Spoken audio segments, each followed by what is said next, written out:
Val, Dad loves you. Where's Val? There she is. Yeah. And it takes great joy. I take great joy in your happiness today. Uh, we first met on the warming table. She looked up in the delivery room. She looked up to me with those big, intelligent eyes, and they seemed to say, "Hi, Dad. What's up?" I was totally hooked. I have many vivid memories of our times together, Valerie. Um, for example, combing your hair in the morning before you went to grade school. She claims that I lifted her off the ground when I did it. I think that's a great exaggeration. But more locally, picking you up from the sorority to go out to a father and daughter dinner here in Ann Arbor was always great. And then driving you from Arizona to Minneapolis for your first real job at Anderson Windows and Doors, dropping you off there. And I remember leaving with a pit in my stomach. But I'm not really here to recount Valerie's entire life. Mainly, this is for Ryan, that you recognize the prize that you have, Ryan. As Judy already remembered, and I won't reiterate, resilience is one of Val's strongest characteristics. Another is her unflinching determination to achieve her goals. And I saw that in high school swimming. There was one day when she had to qualify for the city meet, and she shaved in one day 10 seconds off her 500 freestyle time to qualify for the city meet. And I was just amazed, and so were the meet officials. Never seen that happen. So this is not bad for someone who started their swimming career throwing up on the diving board. Whoa. Harley is just introducing an electric motorcycle.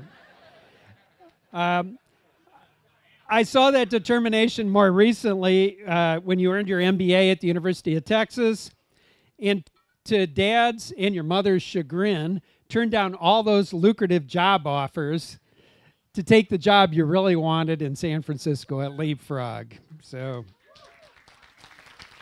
another attribute of Valerie is her enormously warm heart, which is evidenced by her numerous close friends who are with us today. Several go back to the Brownie Troop and to Indian Princes.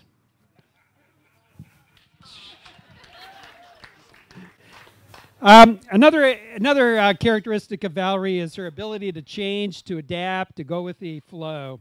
And I never forget Valerie telling me as she was moving toward graduation from college, she says, "Dad, I will never follow you in your footsteps. I do never want to go into the marketing research industry." And then a few months later, I get this call. "Hey, Dad, I got a job." I said, "Yeah, okay, what are you going to do?" She says, "I'm working for Joan and Ann Dahmer." I said, "I know them. They're competitors."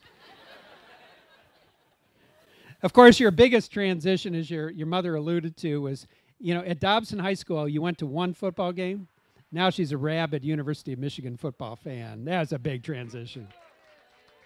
Now, let me just say a few words about Ryan. You thought you were going to get off the hook here. Sorry. Val, you've picked a very good man. You really have.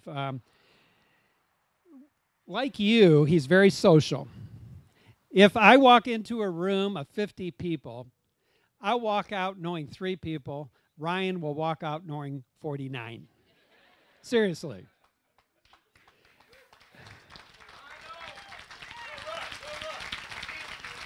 Ryan is very service-minded in the work that he does, and that will take him a long way. He loves children, and I hope everything works out in that department. He's also very polite and respectful. In this day and age, he actually asked for my daughter's hand in marriage. That's very refreshing, isn't it? I appreciate your love of the outdoors, which is very near and dear to my heart, although Valerie's not sure about this camping stuff.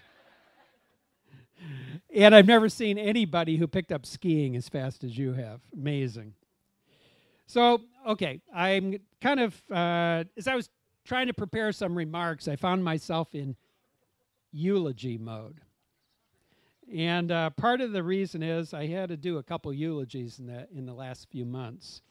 And I was going, you know, that Val, she was a really fine girl.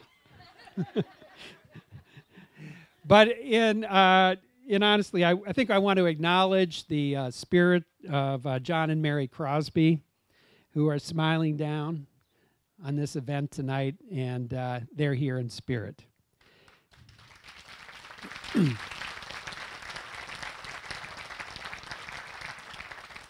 So as some of you know, so for some rather obvious reasons, I'm not going to give any marriage advice tonight, but I'm going to give some personal advice to both of you. First of all, stay true to your ideals. Stay true to your ideals. Keep learning and growing. Don't be afraid to reinvent yourself now and then. Get out of your comfort zone. Explore new places and activities. Financially, err on the conservative side. And together, try to make this a better world in which to live. So please join me in a toast to the bride and groom, to love, life, and happiness. May your troubles be few and your blessings be many.